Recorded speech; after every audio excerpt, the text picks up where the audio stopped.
Breaking news mga kababayan, Iran ipinakita na sa buong mundo ang isa na namang underground city na punong-puno ng missile.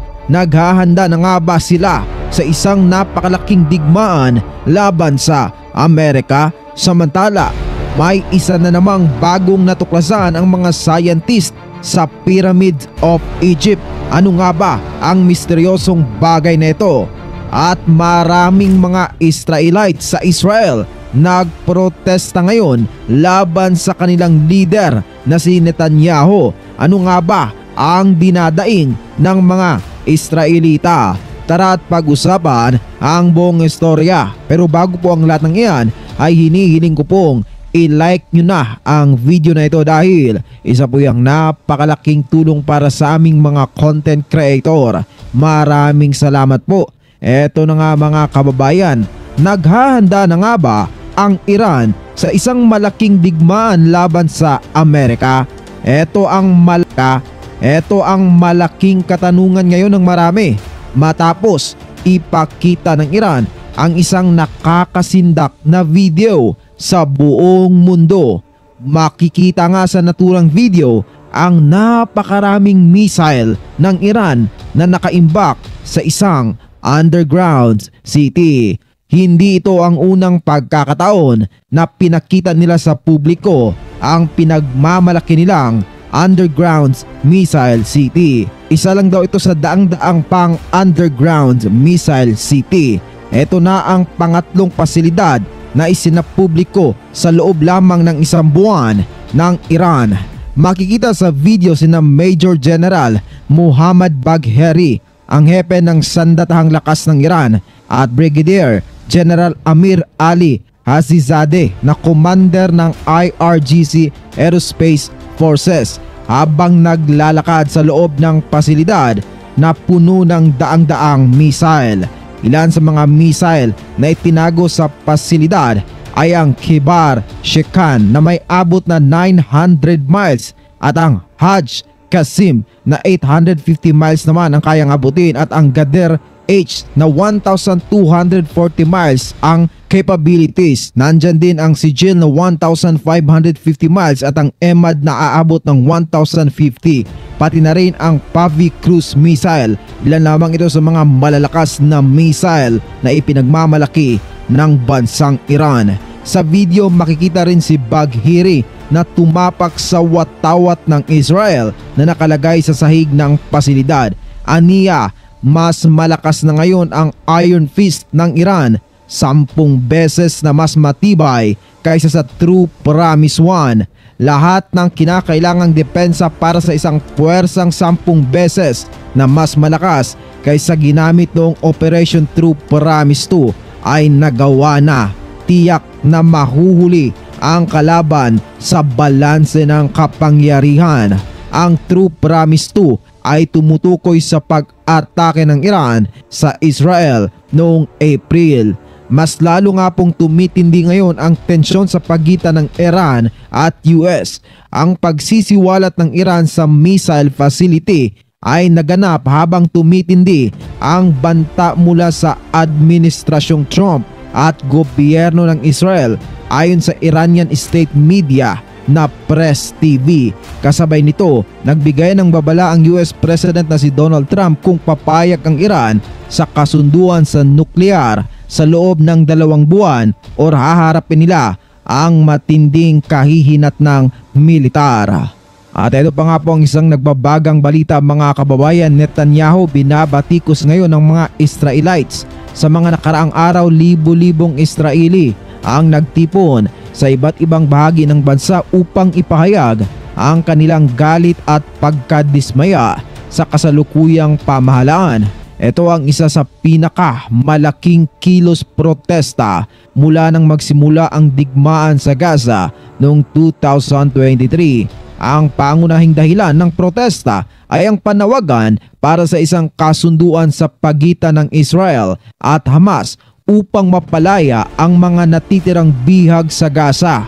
Marami rin ang nagpoprotesta laban sa mga hakbang ng gobyerno ni Prime Minister Benjamin Netanyahu na nagpapahina sa hudigatura ng bansa. Ayon sa mga tagapag-organisa, mahigit 100,000 katao ang lumahok sa mga demonstration sa Tel Aviv, Jerusalem at iba pang mga lungsod. Sa Jerusalem, libu-libong tao ang nagmarcha patungo sa pribadong tahanan ni Netanyahu.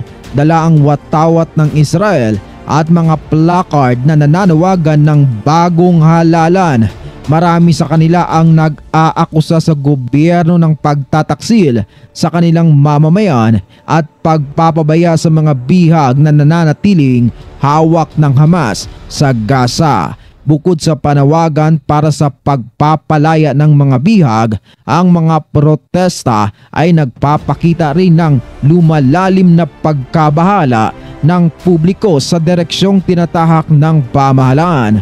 Batay sa mga survey, karamihan sa mga Israeli ay hindi sumasang-ayon sa pagtatapos ng ceasefire sa pagitan ng Israel at Hamas at nais nilang ipagpatuloy ang negosasyon para sa kapayapaan. Maraming mga mamamayan ang naniniwalang ang pagbabalik sa digmaan ay isang malaking pagkakamali at isang uri ng pagtataksil dahil tila sinakripisyo ni Netanyahu ang buhay ng mga bihag upang mapanatili ang suporta ng kanyang mga kaalyadong nasa dulong kanan ng politika. Dahil dito patuloy na lumalaki ang galit ng publiko na nagre-resulta sa mga mas matitinding kilos protesta. Sa Tel Aviv, nagkaroon ng malawakang pagsasara ng mga lansangan kung saan ang mga demonstrador ay nagdala ng mga placard na may larawan ng mga bihag at mga mensaheng nananawagan para sa isang agarang tigil putukan. Ang ilang mga grupo ay sumigaw ng mga pananakot na kung hindi makakamit ang kasunduan, handa silang lumikha ng mas malawak pang kaguluhan sa bansa.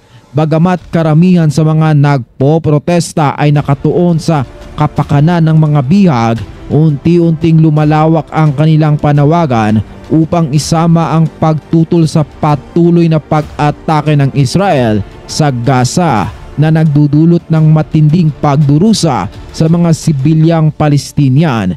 Sa isa sa mga protesta sa Tel Aviv, may mga grupo na nagdaos ng isang tahimik na vigil para sa mga batang Palestinian na pumanaw sa digmaan. Hawak nila ang mga litrato ng mga bata habang may mga nakasinding kandila bilang simbolo ng pagluluksa. Ang iba naman ay may dalang placard na may nakasulat na "Stop the Genocide" bilang pagpapahayag ng kanilang pagkondena sa pagpanaw ng libu-libong sibilyang Palestinian.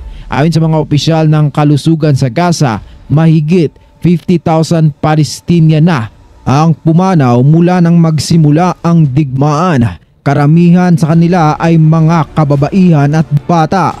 Sa kabila ng mga aligasyon ng genocide, mariing itinanggi ng gobyerno ng Israel ang mga paratang na ito. Ayon kay Netanyahu, ang pagbabalik ng opensiba sa Gaza ay hindi isang hakbang para sa politika, kundi isang hakbang upang mapanatili ang seguridad ng Israel. Sinabi rin niya na ang mga nagpapakalat ng ideya na ginagamit ng gobyerno ang digmaan para sa sariling kapakanan ay walang kahihiyan at inuulit lamang ang propaganda ng Hamas. Samantala, habang nagaganap ang mga protesta laban sa digmaan, patuloy rin ang mga pag-aaklas laban sa panukalang pagbabago sa sistemang panghukuman ng Israel. Matatandaang noong 2023, bago pa magsimula ang digmaan, malalaking protesta ang sumiklab ng unang ipanukalat ng gobyerno ni Netanyahu, ang mga reforma sa hudigatura na layong bawasan ang kapangyarihan ng Korte Suprema at bigyan ng higit na otoridad ang mga halal na opisyal sa pamahalaan. Noong una, ipinangako ng gobyerno na ipagpapaliban ang mga reformang ito habang nasa gitna ng digmaan ang bansa. Ngunit matapos na muling lumala ang sitwasyon sa Gaza, muling ipinagpatuloy ang mga hakbang upang maisabatas ang mga kontrobersyal na pagbabago. Dahil dito muling nagsimula ang mga protesta laban sa plano ng gobyerno na tinutuligsa ng marami bilang isang pagtatangka upang pahinain ang demokrasya sa Israel. Habang patuloy ang lumalalang krisis sa pagitan ng Israel at Hamas, malinaw na hindi lamang ito tungkol sa digmaan sa Gaza, kundi pati na rin sa panloob na tunggalian sa loob mismo ng Israel. Sa isang banda, may mga Israeli na nais ang agarang pagpapalaya sa mga bihag, kahit pa nangangahulugan ito ng paggawa ng kasunduan sa Hamas. Sa kabilang banda, may mga naniniwalang dapat ipagpatuloy ang opensiba upang tiyakin na hindi na muling mapanganib ang Israel mula sa mga pag-atake ng mga militanteng grupo. Ngunit higit sa lahat, lumabas na lumalalim ang hidwaan sa pagitan ng mga mamamayan at ng kanilang sariling gobyerno, kung saan maraming Israeli ang naniniwalang inuuna ng mga lider nila ang kanilang pansariling interes kaysa sa kapakanan ng kanilang mga mamamayan. Sa mga darating na linggo, posibleng patuloy pang lumawak ang mga kilos protesta habang nananatiling hindi tiyak ang hinaharap ng Israel sa gitna ng isang lumalalang alitan sa Middle East. At ito pa nga po ang isang nagbabagang balita. Mga scientist, mayroong bagong nadiskubre sa Pyramid of Egypt. Sa isang kamakailang ulat mula sa Times of India noong March 25, 2025, inanunsyo ng isang grupo ng mga archaeologist mula sa Italy at Scotland ang isang pambihirang discovery sa larangan ng archaeology. Gamit ang makabagong radar technology, natuklasan nila ang isang malawak at komplikadong lungsod sa ilalim ng lupa, as in mayroong city sa ilalim ng lupa na matatagpuan humigit kumulang 6,500 talampakan sa ilalim ng mga tanyag na Pyramid of Giza sa Egypt. Sa pamamagitan ng detalyadong digital mapping, nadiskubre ng mga researcher ang isang serye ng interconnected structures na matagal nang nakatago sa ilalim ng maalamat na mga piramid. Ayon kay Nicole Colo, ang tagapagsalita ng proyekto, ang natuklasang ito ay hindi lamang isang tagumpay sa larangan ng archaeology, kundi isa ring malaking hakbang sa paggamit ng satellite data analysis upang matuklasan ang mga sinaunang lihim ng mundo. At narito nga po ang mga bagong natuklasang istruktura sa ilalim ng pyramids. Batay sa masusing pagsusuri ng kanilang data, natukoy ng mga eksperto ang ilang mahahalagang istruktura sa ilalim ng Khafre Pyramid.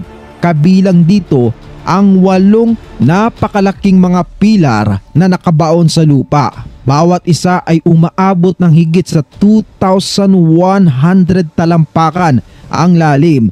Ang mga pilar na ito ay napapalibutan ng spiral-shaped passageways na nauugnay sa 2 dambuhalang silid na may sukat na tinatayang 80 meters kada isa. Napakalaki po ng kwartong yun, ano? Bukod dito, ipinapakita ng kanilang mga pananaliksik na hindi lamang ang Khafre Pyramids ang may ganitong mga istruktura. Batay sa kanilang mga pagsusuri, natukoy din nila ang mga access points na tila nagdudugtong sa lahat ng 3 pangunahing pyramids sa Giza sa pamamagitan ng isang komplikadong sistema ng mga kwarto at lagusan sa ilalim ng lupa.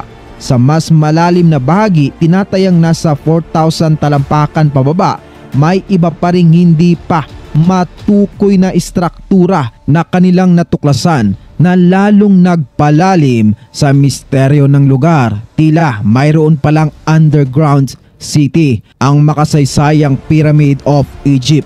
Ayon kay Colo, posible umanong ang mga bagong natuklasang espasyo sa ilalim ng lupa ay may kaugnayan sa Halls of Amenti na isang mythical na kaharian sa ilalim ng lupa ayon sa sinaunang paniniwala ng mga Ehipto. Kung mapapatunayan ang teoryang ito ay maaaring muling baguhin ang ating pag-unawa sa espiritual at sagradong kasaysayan ng Egypt. Bagamat napakaganda ng discovery na ito at isang napakalaking tulong, ay mayroon pa pong hinaharap na mga challenges ang mga researcher ngayon. Sa kabila ng kahangahangang mga natuklasang ito, hindi lahat ng eksperto ay kumbinsido sa kanilang inilabas na impormasyon. Ang Khafre Project Team, ang grupo ng mga archaeologists na namamahala sa pag-aaral, ay masigasig na magsagawa ng aktwal na paghukay upang i-verify ang kanilang mga natuklasan.